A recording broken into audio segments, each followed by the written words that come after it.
Good morning, this is KELOLAND On the Go, with all you need to know in news and weather as you start your day. Sioux Falls Police and the Highway Patrol responded to a crash on Interstate 29 between the 12th and 26th Street exits at around 9:30 last night. While very few details are known at this time, our photographer at the scene said it was a rollover. You can see a vehicle landed on its top. We will bring you updates on this developing story on air and online. Senator Tim Johnson's funeral will be held tomorrow in Sioux Falls. His former state director, who worked alongside him for 28 years, sat down with us and says his love for South Dakota is what she'll remember. He was very conscious of the pride he had for working for South Dakota and being elected every time, and all the friendships he made with constituents all across South Dakota. The funeral service will be held at 10:30 a.m. at Our Savior's Lutheran Church in Sioux Falls. KELOLAND News will have live stream coverage of the service in a special report. The parking garage isn't the only new addition to the Sioux Falls Regional Airport. The Skywalk opened this week. The executive director of the airport says travelers are excited it's open. Now you can come straight from the parking garage, across the Skyway into the terminal building and up and down the escalators to make it easier. We have elevators too. The new 4-level parking garage has nearly 960 stalls for short and long-term parking. Now let's get a check of our weather with meteorologist Scott Munt. Fine and dandy parking out.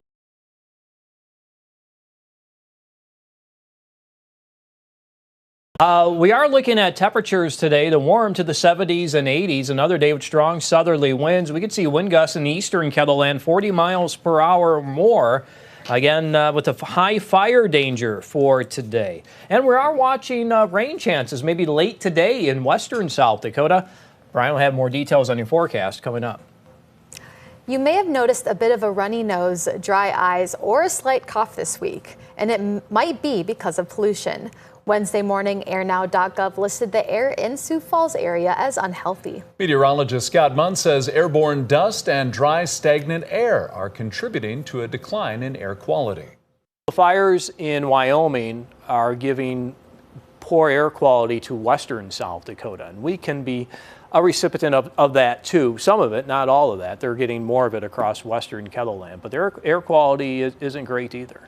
People with health problems, heart problems, and breathing difficulties are advised to spend more time indoors during pollution alerts. A men's professional tennis tournament is on its way to Sioux Falls in the coming days. The Market Beat Open will feature 16 doubles teams and 32 singles players. And for the singles champion, the tournament serves as a qualifier for a spot in next year's Australian Open. To get tickets, go on marketbeatopen.com. And they can purchase tickets there, or they can call the Washington Pavilion box office and purchase tickets that way as well. The tournament starts Sunday at Huther Family Match Point. Face It Together is hosting a special event at the Washington Pavilion today.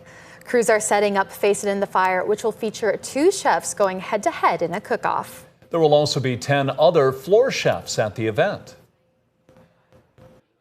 It'll be a tasting event, so they'll be able to go around from station to station and take the different options and then vote on they like the most.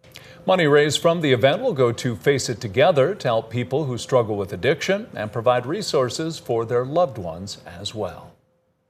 That's a look at some of our top stories. Now let's get one last look at your weather with meteorologist Brian Karstens. Brian? All right, our weather picture here today.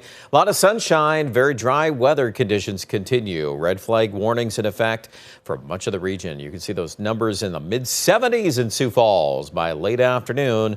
And it looks like dry weather will hold at least in the east. Now, this is something interesting and a little different. We're going to call out a little snow in the forecast the next 48 hours. By tomorrow morning, it looks like the Black Hills will start to make that conversion from some rain to a little bit of snow. We're kind of holding off on any, official snow forecast here. I would just kind of call it a slushy coating in some of these locations, but nevertheless gives us a signal, doesn't it?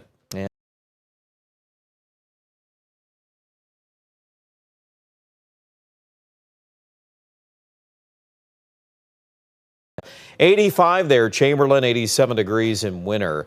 by 4 p.m. Now tonight, there's that rain scattered in western South Dakota. Those showers will be kind of moving there from southwest to northeast. I think a lot of it will be behind the front, so we want to make that distinction. Sioux Falls is ahead of the front, so it's going to be a lot harder to get anything going until maybe we get to Friday night. But yeah, nevertheless, tomorrow, places like even Huron could get a shower. I'm still more bullish, though, in the west. They're seeing that. And then Friday night and early Saturday, that front, it tends to wash out as it moves south, but it could deliver a little rain chance to Sioux Falls, at least for the first half of Saturday. Highs today, 86 in Valentine. About the same number there in winter. How about this extended forecast? Well, the parent low, the desert southwest, is still projected to move northeast on Monday. Will it bring some rain to our region? Well, it could deliver some showers. I think it's still going to be fighting a battle there with the moisture, but it is a chance. It's still in there. We'll leave that alone for now. It'll be in the 70s ahead of the front. Even behind that low, there's just nothing to latch on to, anything major for cold weather. So we're going to be above the averages for quite a while. Even Aberdeen with that chance of a shower Monday, we're projecting 72. I think Pierre, we do feel the effects of that cold front tomorrow. High 62. Mid-60s Saturday. Nice autumn weekend, though. 75 on Sunday. Winds will pick up a little more out of the south on Sunday. And here we go for the west and the central areas of South Dakota. There's our Rapid City forecast. 48 our temperature on Friday. So it's a cooler day tomorrow, but then we go back to 70s early next week. More details on the weather at KELOLAND.com.